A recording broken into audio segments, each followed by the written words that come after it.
Hello दोस्तों, आज हम बात करेंगे प्रधानमंत्री नरेंद्र मोदी जी की अमेरिकी यात्रा पर। यह अमेरिकी यात्रा कितनी इम्पोर्टेंट थी, क्योंकि यह प्रधानमंत्री नरेंद्र मोदी जी की अमेरिकी राजकीय यात्रा थी। जब कोई देश किसी राष्ट्राध्यक्ष को इनवाइट करता है तो वह उस देश की राजकीय यात्रा होती है। अमेरिका ने भी प्रधानमंत्री जी को, नरेंद्र मोदी जी को इनवाइट किया था, इसलिए प्रधानमंत्री जी की यह अमेरिकी यात्रा थी। और इस पूरी यात्रा बड़ा ही अलग होती है, क्योंकि जब कोई देश इनवाइट करता है तो पूरी सिक्योरिटी, पूरा एक सिस्टम वो अमेरिका ने पूरे अपने जिम्मेदारी में ले रखी थी। और प्रधानमंत्री नरेंद्र मोदी जी की यह पहली राजकीय यात्रा थी।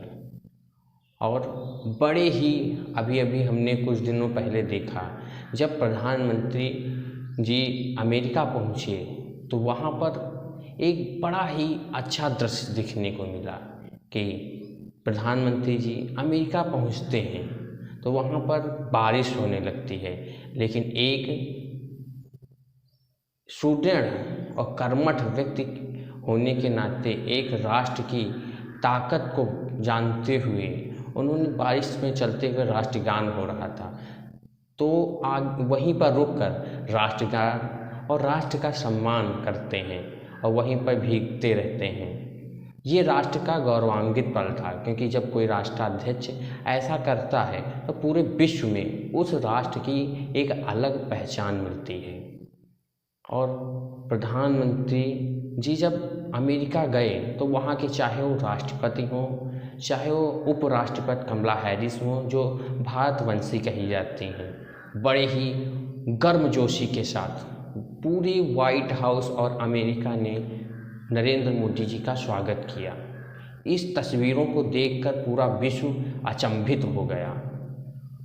कुछ दिन पहले जब गोधरा कांड हुआ था तो उसी अमेरिका ने और उन्हीं के सांसदों ने नरेंद्र मोदी जी का बहुत विरोध किया था। लेकिन आज समय चक्र ऐसा पलटा कि वही अमेरिका है कि नरेंद्र मोदी जी को अपने वहाँ स्पेशली इनवाइट करता है। और सबसे दिलचस्प बात है तो वो है कि वही संसद है और वही सांसद हैं जो कुछ दिन पहले नरेंद्र मोदी जी का विरोध कर रहे थे, आज वही के सांसद एक पंक्ति में खड़े होकर नरेंद्र मोदी जी का ऑटोग्राफ ले रहे हैं। ये बड़ा ही समझने वाली चीज़ है। जब किसी राष्ट्र के राष्ट्राध्यक्ष का सम्मान होता है तो उस राष्ट्र का सम्मान होता है। आज भारत नए रिकॉर्ड बना रहा है और नए नए इतिहास रच रहा है।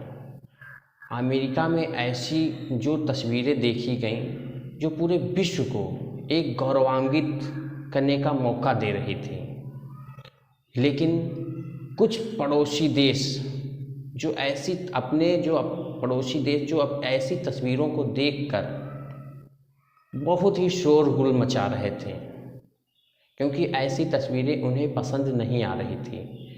क्योंकि अमेरिका अपने आप को सुपर पावर कहता है, तो सभी लोग सोचते थे सुपर पावर कहे जाने वाला अमेरिका भारत को इतनी तवज्जो क्यों दे रहा है। ये समझने वाली बात है। यही है कि अमेरिका भी जान चुका है कि आने वाला कल और आने वाला समय भारत का होने वाला है। जैसे प्रधानमंत्री नरेंद्र मोदी जी सभी जगह रैली, सभी जनसभाओं में ये कहते हुए सुने गए हैं कि आने वाला कल भारत का होगा। तो हमें भी लगता है कि अमेरिका भी जान चुका है कि आने वाला कल भारत का है। और हमारे देश में बहुत बड़ी युवा शक्ति है जिसको अमेरिका ने भली भांति पहचान लिया है, इसलिए वह कोई भी मौका छोड़ना नहीं चाहता है। इसलिए वह बराबर भारत से दोस्ती बनाए रखना चाहता है। और अमेरिका भी जानता है कि चाइना से लड़ना है तो भारत का साथ बहुत बेहद ज़रूरी है। इसलिए अमेरिका भी दिन प्रतिदिन भारत से अपनी दोस्ती मजबूत कर रहा है। और प्रधानमंत्री जी की यात्रा, नरेंद्र मोदी जी की यात्रा में अनेकों अमेरिका और भारत में ऐसे समझौते हुए हैं और ऐसे साझेदारी में एक साझेदारी बनाई गई है कि आने वाले समय में अमेरिका और भारत को दोनों को ही बहुत बड़ा फ़ायदा होने वाला है और दोनों राष्ट्रों को बहुत ही एक मजबूती के साथ आगे समय में बहुत बड़ा इसका परिणाम मिलने वाला है। और नरेंद्र मोदी जी ने पूरे विश्व में भारत की एक अलग पहचान बनाई है और आज भारत विश्व की सबसे पावरफुल इकोनॉमी में 5वें पायदान पर है और आने वाले समय में भारत वर्ल्ड की टॉप 3 इकोनॉमी में शामिल होगा। इसलिए पूरा विश्व भी जान चुका है कि आने वाला समय भारत का होने वाला है। चलिए दोस्तों, मिलते हैं अगली वीडियो में। नमस्कार, जय हिंद।